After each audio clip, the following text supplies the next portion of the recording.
नमस्कार दोस्तों, कैसे हो आप लोग। तो आज हम जो टॉपिक पढ़ने वाले हैं उसका नाम है मैट्रिक्स। तो आज इस पूरे लेक्चर में आप देखेंगे कि मैट्रिक्स का डेफिनेशन क्या है और उसके टाइप्स क्या हैं। तो आइए हम देखते हैं कि मैट्रिक्स का डेफिनेशन क्या होता है। देखेंगे मैट्रिक्स।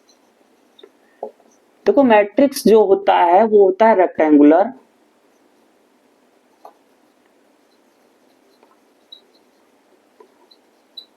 एरे ऑफ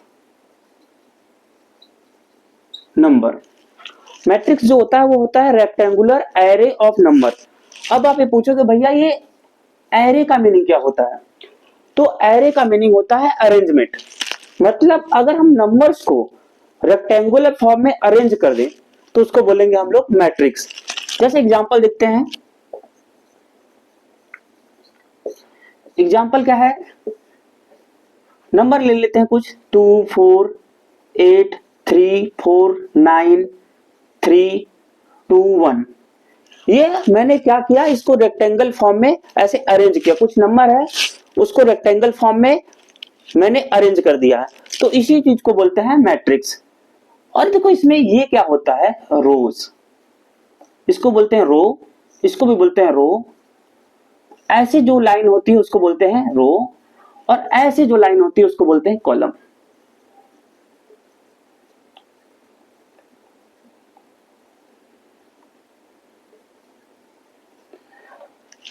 ऐसे जो लाइन होती है उसको बोलते हैं रो, और ऐसे जो लाइन होती है उसको बोलते हैं कॉलम।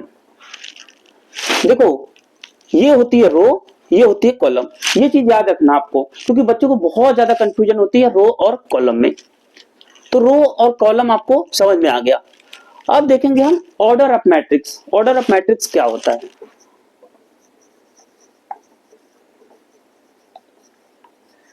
देखो order of matrix equal to आप बोल सकते हो नंबर ऑफ रोज क्रॉस।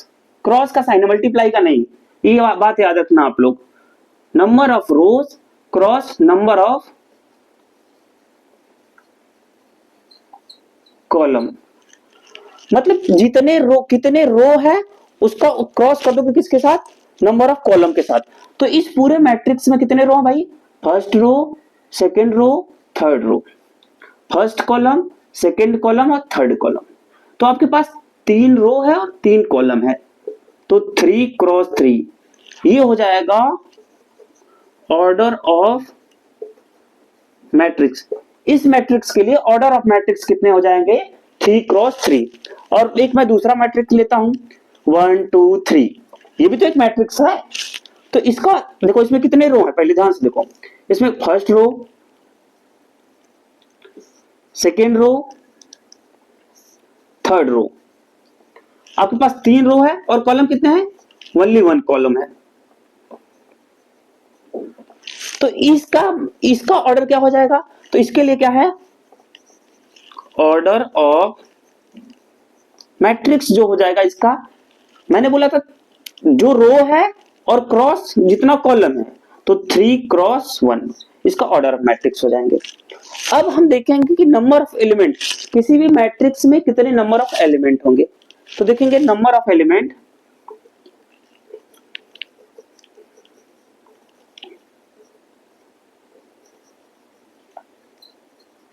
देखो नंबर ऑफ एलिमेंट जो होते हैं वो होता है कितने रो है, rows, number of rows, rows multiply number of column.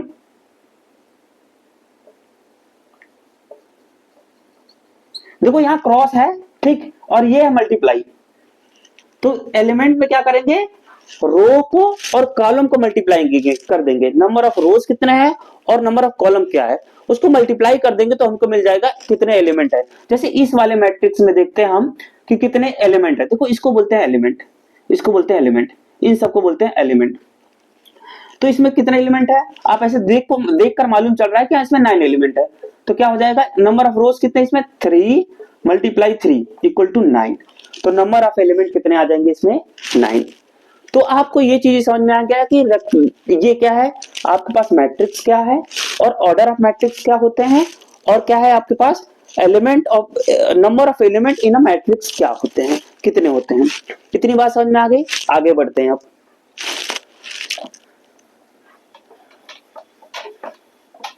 अब हम देखेंगे general form of matrix. Matrix का जनरल फॉर्म क्या होता है।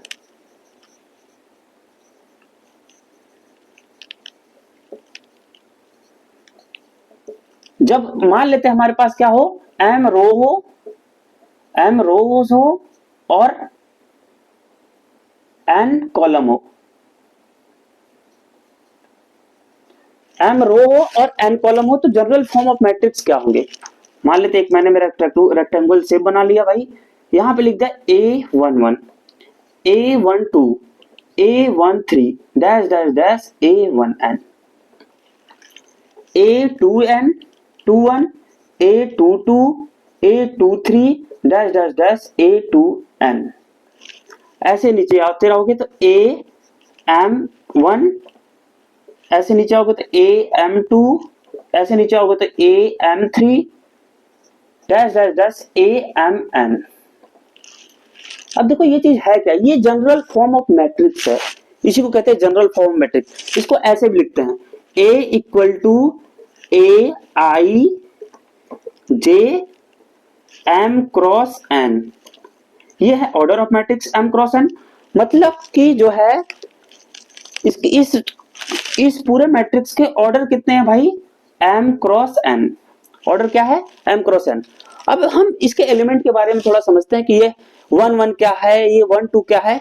देखो AIJ ये क्या दिखाता है, ये दिखाता है कि I जो दिखाता है ये किस रो में है, ये दिखाता है आपको किस रो में है भाई। और J जो दिखाता है ये किस कॉलम में है।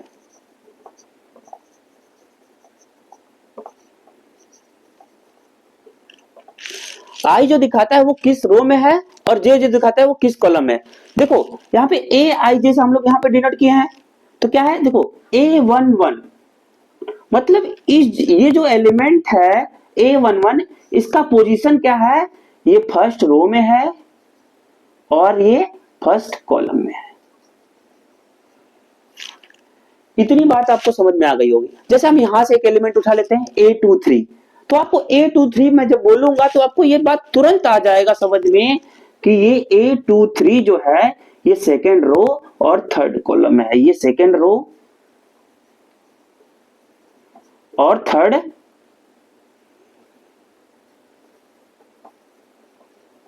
कॉलम में है। अगर मैं यहां से उठा दूं ये वाला एलिमेंट AM3, इसका मतलब है कि ये M रो में है, mth रो में है और थर्ड कॉलम में है। तो ये जनरली जो दिखाता है AIJ, ये क्या दिखाता है, पोजीशन ऑफ एलिमेंट क्या है ये दिखाता है। तो आपको इतनी चीज समझ में आ गई होगी कि ये क्या है। अब देखो अगर हम एक क्वेश्चन ले लें, इस पे क्वेश्चन भी आते हैं।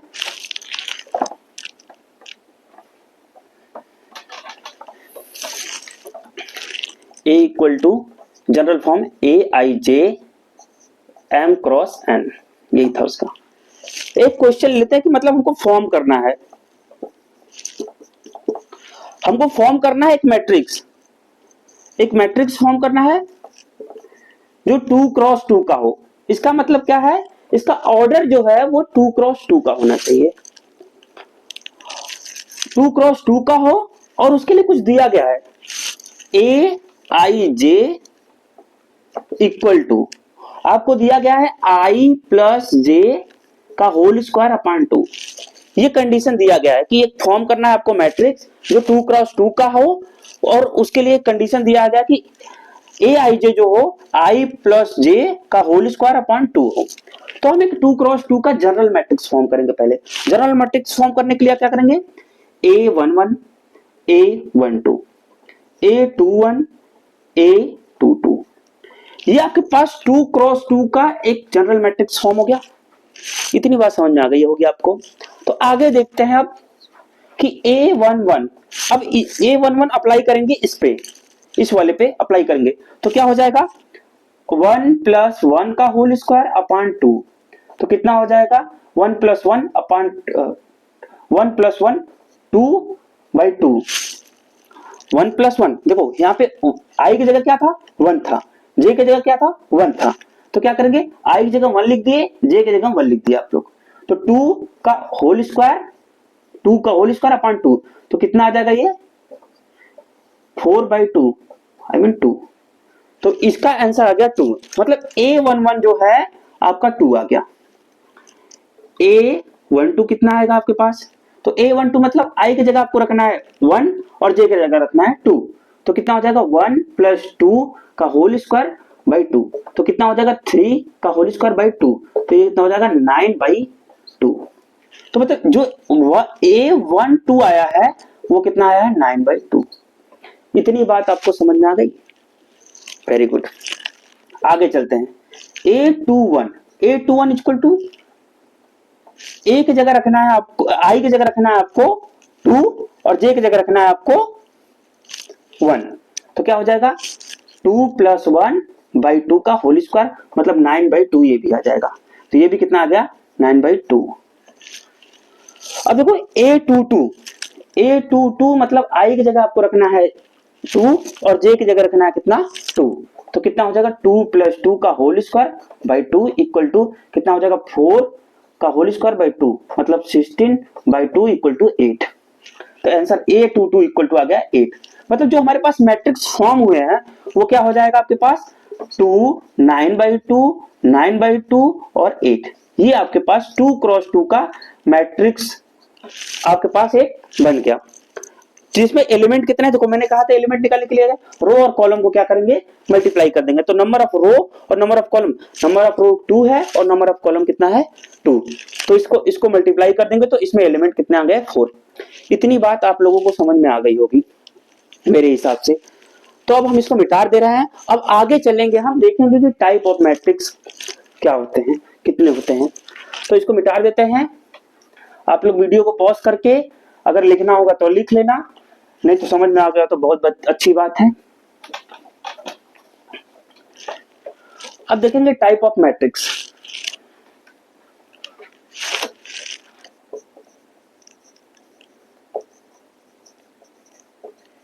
देखो टाइप ऑफ मैट्रिक्स में जो पहला हम पढ़ने वाले हैं उसका नाम है रो मैट्रिक्स। पहला जो है वो है रो मैट्रिक्स। देखो रो मैट्रिक्स क्या होता है, which have a matrix which have only one row, a matrix which have only one row, जिसके पास क्या हो ओनली वन रो हो। देखो मान लेते हैं ये हमारे पास है A B C D, ये आपके पास एक क्या है मैट्रिक्स है, इसके पास कितना रो है तो 1 क्रॉस 4 का ये क्या है मैट्रिक्स है, इसके पास कितने रो है 1 रो है, तो जिसके पास ओनली 1 रो हो वही क्या होता है आपके पास रो मैट्रिक्स। इतनी बात आपको क्लियर होगी, रो मैट्रिक्स तो क्लियर हो गई, बहुत आसान है। A matrix which have only 1 row is called row matrix. अब देखते हैं कॉलम मैट्रिक्स, दूसरा है आपके पास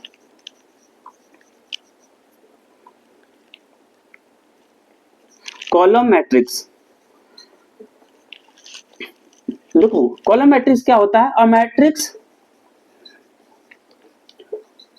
विच have only 1 column, which have only 1 column, तो क्या होगा जिसके पास ओनली 1 कॉलम हो, जैसे ये देख लो आपके पास I J K, ये आपके पास एक मैट्रिक्स है, इसके पास क्या है 1 कॉलम है। देखो इसको लिख सकते हैं, इसके पास रोज कितने हैं 3, तो 3 क्रॉस 1 लिखेंगे क्योंकि इसके पास रोज जो है वो कितने हैं 3 है, लेकिन कॉलम कितने हैं इसके पास 1 है, तो ये क्या हो जाएगा ये आपके पास कॉलम मैट्रिक्स हो जाएगा। इतनी बात समझ में आ गई आपको, ओके। ये भी हो जाएगा column matrix x plus Y plus Z, आपके पास x plus Y x minus Y, ये भी क्या है आपके पास कॉलम मैट्रिक्स है। देखो इसके पास कितने रोज हैं 3 रोज हैं, तो इसको लिख देंगे आपके पास 3x1, मतलब कॉलम जो है इसके पास 1 ही है, रोज कितने हैं 3 है। आपको रो मैट्रिक्स और कॉलम मैट्रिक्स भी समझ में आ गई होगी। अब हम देखेंगे अगला जो है हमारा टाइप है वो है स्क्वायर मैट्रिक्स। देखो स्क्वायर मैट्रिक्स क्या होता है, बहुत ही आसान है मैट्रिक्स चैप्टर। अभी शुरू में, आगे चल के कुछ कॉम्प्लिकेशन आएगा, कुछ क्वेश्चन अच्छे आएंगे, उसको हम देखेंगे अभी आगे चल के, ठीक। तो आपके पास है square matrix, when number of rows equal to number of column,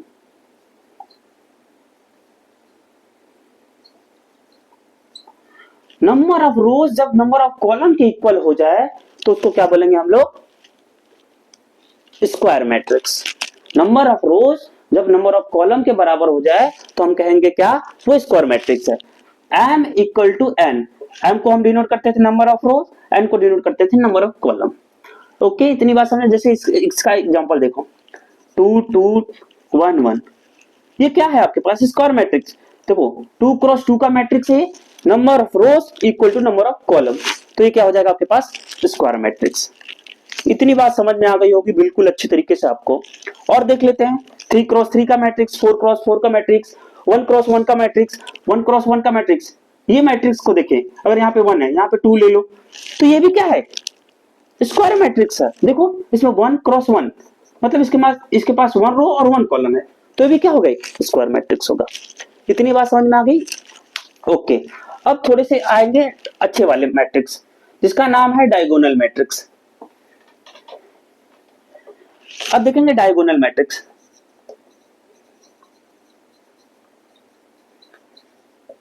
देखो डायगोनल मैट्रिक्स होने के लिए कुछ कंडीशन है। डायगोनल मैट्रिक्स होने के लिए पहला क्या होना चाहिए, वो स्क्वायर मैट्रिक्स होना चाहिए। पहला क्या होना चाहिए, वो स्क्वायर मैट्रिक्स होना चाहिए। दूसरी बात क्या है आपके पास, ए आई जे इक्वल टू 0। इसका मतलब नहीं समझ में आया sir, when I is not equal to J. देखो A I J is equal to 0 when I is not equal to 0, I is not equal to J. इसका मतलब क्या है, एक मैट्रिक्स हम बना लेते हैं, एक स्क्वायर मैट्रिक्स बना लेते हैं, A11 A12 A13 A21 A22 A23 A31 A32 A33। ये आपके पास स्क्वायर मैट्रिक्स है। इतनी बात तो आपको पहले से मालूम चल गई है। हाँ, इसके पास भाई 3 क्रॉस 3 का मैट्रिक्स है, ये नंबर ऑफ रो और नंबर ऑफ कॉलम इक्वल हैं, तो ये स्क्वायर मैट्रिक्स होगा। अब देखो ये कुछ कह रहा है कि डायगोनल मैट्रिक्स क्या होता है, ए आई जे जो है वो 0 होना चाहिए, when I is not equal to 0 J. देखो आई जे के बराबर जब भी ना हो, आई अगर जे के बराबर नहीं है तो वो चीज क्या होना चाहिए, 0 होना चाहिए। अब देखो आई जे के बराबर, इसमें तो आई जे के बराबर है, इसमें भी आई जे के बराबर है, क्योंकि 1 1 2 2 यहाँ पे दिख रहा है, यहाँ पे 3 3 दिख रहा है, तो मतलब इसमें आई जे के बराबर है, इसमें भी आई जे के बराबर है, इसमें जे भी आई जे के बराबर है। तो अगर हम कह सकते हैं कि जब आई जे के बराबर ना हो तब वो सारे एलिमेंट क्या होना चाहिए, 0। तो मतलब आपके पास क्या हो जाएगा, A12 equal to 0, A13 equal to 0, A21 equal to 0, A32 equal to 0, A31 equal to 0, A32 equal to 0। देखो ये 6 एलिमेंट जो है हमारे वो 0 हो जाएंगे। देखो पहली बात, अब देखो इसमें आई जे के बराबर नहीं है, इसमें भी आई जे के बराबर नहीं है, इसमें भी आई जे के बराबर, मतलब इसमें कहा है कि जब आई जे के बराबर ना हो तो वो एलिमेंट क्या हो जाना चाहिए, 0। ठीक है, तो देखो ये बस इसको छोड़ के सारे एलिमेंट क्या करो, 0 कर दो। A11 0 0 0, A22 0 0 0, A33। ये होता है आपका diagonal matrix in general form. ये होता है आपके पास डायगोनल मैट्रिक्स वो जनरल फॉर्म का। इतनी बात समझ में आ गई आपको? देखो डायगोनल मैट्रिक्स आपको डायगोनल की तरह दिख रहा होगा, जैसे आपको रेक्टेंगल में डायगोनल दिखता है वैसे भी इसमें डायगोनल दिख रहा है। इतनी बात समझ में आ गई? ठीक है, अब आगे चलते हैं। अगला जो मैट्रिक्स है, जैसे इसका एग्जांपल देख लेते हैं, 1 2 3 0 0, यहाँ पे 0 कर दो, यहाँ पे 0 कर दो, यहाँ पे 0। अब देखो ये क्या है, डायगोनल मैट्रिक्स है। I प्लस 1 I प्लस 2 0 0 0 0 0 0, ये क्या है, डायगोनल मैट्रिक्स है। इतनी बात समझ में आ गई आपको? अब आते हैं हम लोग स्केलर मैट्रिक्स। तो स्केलर मैट्रिक्स क्या होता है, इसको मिटा देते हैं ऊपर वाले को।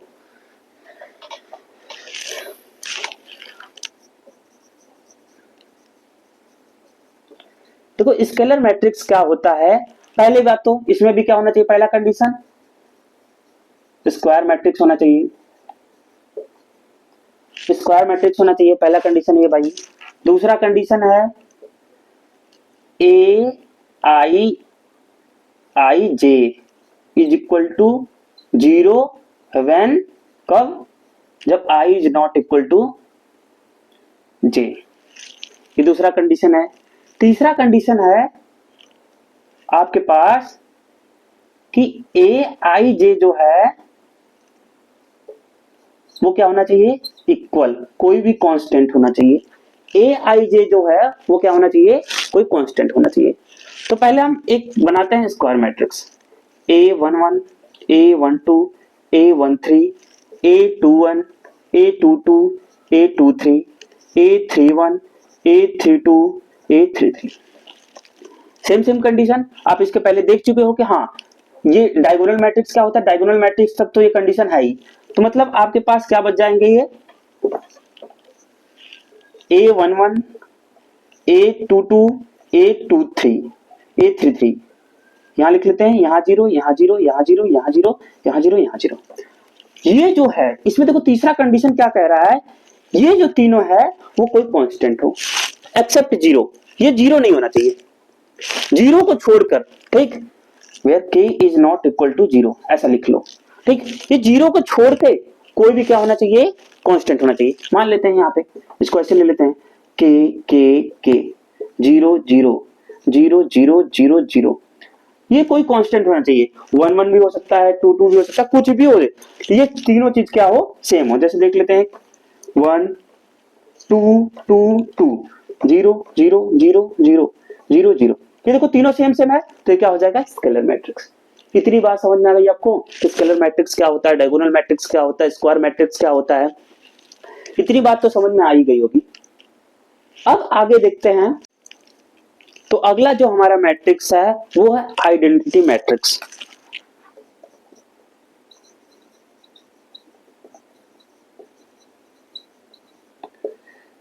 देखो आइडेंटिटी मैट्रिक्स क्या होता है, तो इसका पहला कंडीशन भैया कि स्क्वायर मैट्रिक्स होना चाहिए, क्या होना चाहिए, स्क्वायर मैट्रिक्स होना चाहिए। दूसरा कंडीशन है कि A I J equal to 0 when i is not equal to j। And तीसरा कंडीशन है जो ए आई है, जो भी मतलब बच रहा है वो क्या होना चाहिए, आपके पास 1 होना चाहिए। तो ये क्या हो जाएगा, आइडेंटिटी मैट्रिक्स। देखो आपने क्या किया, 3 क्रॉस 3 का मान लेते हैं एक general matrix, A11 A12 A13 A21 A22 A23 A31 A32 A33, एक मैट्रिक्स बना दिया। तो इसमें ये देखो एक स्क्वायर मैट्रिक्स है, पहला कंडीशन सेटिस्फाई। दूसरा कंडीशन है कि इसको छोड़ के बाकी सब क्या होना चाहिए, 0 होना चाहिए। मैं इसके पहले भी बता दिया हूं, तो क्या होना चाहिए हमारे पास, A11 A22 A233, इसको छोड़ के सब क्या होना चाहिए, 0 होना चाहिए। मतलब ये 6 एलिमेंट क्या होना चाहिए, 0 होना चाहिए, और क्या हो जाएगा, ये होना चाहिए। अब देखो तीसरा कंडीशन है, ये जो है ये तीनों है वो क्या होना चाहिए, 1 1 होना चाहिए, ये 1 के बराबर होना चाहिए। मतलब जो आइडेंटिटी मैट्रिक्स आपका आएगा वो क्या आएगा, 0 अरे सॉरी 1 0 0 0 1 0 0 0 1, ये होता है आपका identity matrix of 3x3। 2x2 का बनाना होगा 1 0 0 1, ये 2x2 का मैट्रिक्स है। ये 3x3 का है आइडेंटिटी मैट्रिक्स, ये 2x2 का मैट्रिक्स है। अगर आपको 4x4 का बनाना होगा तो 1 0 0 0 0 1 0 0 0 0 1 0 0 0 0 1, ये हो गया आपका 4x4 का आइडेंटिटी मैट्रिक्स। इतनी बात आपको समझ में आ गई होगी। तो अगला हम देखते हैं, आपको बहुत सारी मैट्रिक्स क्लियर हो गई। स्क्वायर मैट्रिक्स क्या होता है, डायगोनल मैट्रिक्स क्या होता है, स्केलर मैट्रिक्स क्या होते हैं, आइडेंटिटी मैट्रिक्स क्या होता है। अब हम देखेंगे जीरो मैट्रिक्स। जीरो मैट्रिक्स क्या होते हैं भाई?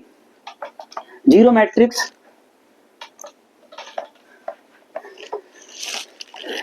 जीरो और नल मैट्रिक्स।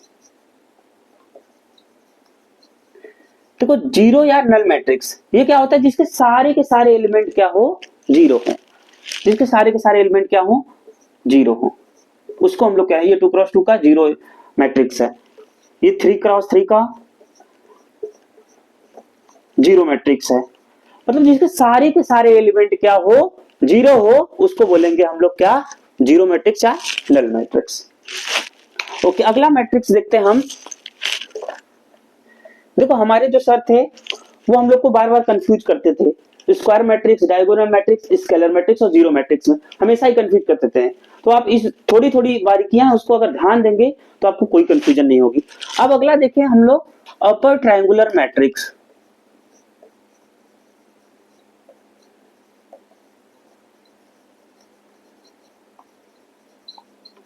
देखो अपर ट्रायंगुलर मैट्रिक्स क्या होता है? मतलब एक ऐसा मैट्रिक्स, नाम से ही मालूम चल रहा है कि ऐसा मैट्रिक्स होगा जिसमें कुछ ट्रायंगल वगैरह कुछ शेप बनते होंगे। तो देखते हैं अपर ट्रायंगुलर मैट्रिक्स में पहले क्या होगा। ये पहला कंडीशन है भाई, स्क्वायर मैट्रिक्स होना चाहिए। दूसरा कंडीशन है भाई कि I J is equal to 0 when I is greater than J.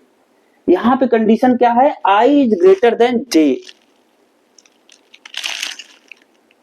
जब आई क्या हो, जे से बड़ा हो, तब क्या होना चाहिए, सारे के सारे एलिमेंट क्या होना चाहिए, जीरो। तो देखते हैं ये एक हम बना लेते हैं 3x3 का matrix. A11 a general matrix बना रहे हैं, A12 A13 A21 A22 A23 A31 A32 A33। हम एक मैट्रिक्स बना लिया ऐसे जनरल मैट्रिक्स।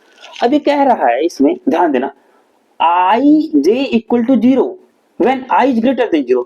अब देखो कहां कहां पे आई जो है वो जे से ग्रेटर है। यहाँ पे तो भाई बराबर है, ठीक है। यहाँ पे छोटा है, आई जो है ना A12 में छोटा है, ये होता आई, ये होता जे। तो देखो यहाँ तक ये सब क्या है, ऊपर वाले सब छोटे हैं या बराबर है, इतना। इसके नीचे वाले जो है देखो ये सब तो बराबर है, ये सब तो क्या है, ये तीनों बराबर है, या तो ये क्या है, बड़ा है। लेकिन आई जो है वो जे से क्या होना चाहिए, बड़ा होना चाहिए। तो उसमें देखो इसमें दिख रहा है, इसमें दिख रहा है, इसमें दिख रहा है। तो मतलब जो हमारा अपर ट्रायंगुलर मैट्रिक्स होगा वो कुछ कैसा होगा, ऐसा होगा A11 A12 A13 A21 नहीं होगा, यहाँ पे 0 हो जाएगा क्योंकि आई जो है वो जे से बड़ा है, आई इज ग्रेटर देन जे, वहां पे लिखा गया है। ये क्या होगा, A22 A23 0 0 A33। तो कोई ट्रायंगल बना रहा, नहीं ट्रायंगल बना रहा है, वो भी कहां बना रहा है, मैट्रिक्स के ऊपर ऊपरी भाग में एक ट्रायंगल बना रहा है। तो ये इसीलिए इसको बोलते हैं क्या, अपर ट्रायंगुलर मैट्रिक्स। जैसे इसका देख लेते हैं एग्जांपल, 1 2 3 0 2 4 0 8 0 0 8, ये क्या है, अपर ट्रायंगुलर मैट्रिक्स है, अपर ट्रायंगुलर मैट्रिक्स। तो इतनी बात समझ में आ गई अपर ट्रायंगुलर मैट्रिक्स क्या होता है। और लोअर ट्रायंगुलर मैट्रिक्स देखते हैं क्या होता है। देखो लोअर ट्रायंगुलर मैट्रिक्स में सब यही है, सब कुछ यही है। यहाँ पे लोअर और यहाँ पे क्या हो जाएगा, आई इज लेस देन जे। यहाँ पे क्या हो जाएगा, आई इज लेस देन जे। और इसको मिटा के फिर आपको दिखाते हैं कैसे है वो।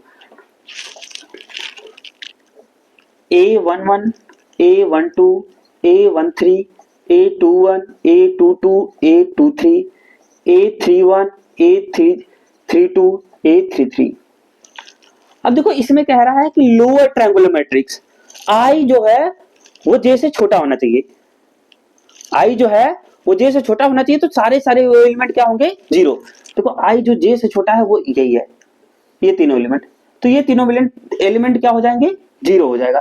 A12 equal to 0, A13 equal to 0, A23 equal to 0, और बाकी के बाकी एलिमेंट यही होंगे। तो ये हमारा मैट्रिक्स जो बन जाएगा वो क्या बन जाएगा आपके पास, A11 0 0, A21 0, A21 A22 A23, ये यहाँ पे 0 हो जाएगा। A31 A32 A33। अब देखो यहाँ पे एक लोअर ट्रायंगल बन रहा है, देखो लोअर ट्रायंगल बन रहा है ना यहाँ पे एलिमेंट से, तो ये इसी को कहते हैं हम लोग क्या, लोअर ट्रायंगुलर मैट्रिक्स। तो इसी को कहते हैं लोअर ट्रायंगुलर मैट्रिक्स। एग्जांपल देख लेते हैं, 1 2 3 0 0 8 9 3 0, यहाँ पे 0, यहाँ पे 0 लेते हैं, ये 9 ले लेते हैं यहाँ पे, ठीक। तो ये क्या हो जाएगा, एक ट्रायंगल बना रहा है, ये हो जाएगा आपके पास लोअर ट्रायंगुलर मैट्रिक्स। अब जो नेक्स्ट है वो देखेंगे हम लोग, इक्वालिटी ऑफ मैट्रिक्स। ये थोड़ा इंपॉर्टेंट है, देखो इक्वालिटी ऑफ मैट्रिक्स, इस पे क्वेश्चन भी आ जाते हैं बहुत अच्छे अच्छे, इसको मिटा देते हैं। तो अब हम देखेंगे equality of matrix. Equality of matrix क्या होता है, मान लेते हैं हमारे पास दो मैट्रिक्स है, मैट्रिक्स A इक्वल टू आप ले लेते हैं Aij of M cross N, और एक मैट्रिक्स B ले लेते हैं equal to Bij of R cross S ले लेते हैं। हमारे पास ये दो मैट्रिक्स है, एक है A जो Aij M क्रॉस N का है, और B जो है आपके पास R क्रॉस S का है। मतलब जो हमारे पास ये मैट्रिक्स है, ये हमारे पास दो मैट्रिक्स है, M क्रॉस N का और R क्रॉस N का। तो आप देखेंगे इक्वालिटी ऑफ मैट्रिक्स क्या होता है। देखो इक्वालिटी ऑफ मैट्रिक्स में पहला कंडीशन जो है वो होना चाहिए कि ऑर्डर ऑफ ए मैट्रिक्स जो है उसका order equal to order of matrix B. देखो ए मैट्रिक्स का जो ऑर्डर है वो मैट्रिक्स बी के ऑर्डर के क्या होना चाहिए, इक्वल होना चाहिए। दूसरा कंडीशन है इसमें कि जो Aij इक्वल टू Bij होना चाहिए, ठीक। इतनी बात समझ में आई। और Ij तो आप जानते ही हो पहले से क्या होता है। जैसे देख लेते हैं एग्जांपल इसका, हमारे पास A है, B है, C है, D है, E है, F है, G है, H है, I है, इक्वल टू आपके पास 1 2 3 4 5 6 7 8 9 ले लेते हैं। ये मैट्रिक्स A है, A इक्वल टू इतना ले लेते हैं, और ये B इक्वल टू इतना लेते हैं। ये दोनों मैट्रिक्स इक्वल कब होंगे, जब इसके A के कोरस्पॉन्डिंग जो एलिमेंट है ये दोनों इक्वल हो, तो तभी हम कह सकते हैं कि ये B क्या है, इक्वल है। मतलब A इक्वल टू 1 होना चाहिए, B इक्वल टू आपके पास 2 होना चाहिए, ऐसे ऐसे करके सारे के सारे ये क्या होना चाहिए, इसके कोरस्पॉन्डिंग जो एलिमेंट है वो इसके इक्वल होना चाहिए, इसके कोरस्पॉन्डिंग जो एलिमेंट है इसके इक्वल होना चाहिए। तो इक्वालिटी ऑफ मैट्रिक्स पे मैं आपको अगले लेक्चर में क्वेश्चन कराऊंगा, मतलब सारे के सारे सब कुछ क्लियर होंगे, अगले लेक्चर में क्वेश्चन अच्छे आएंगे, आप उसका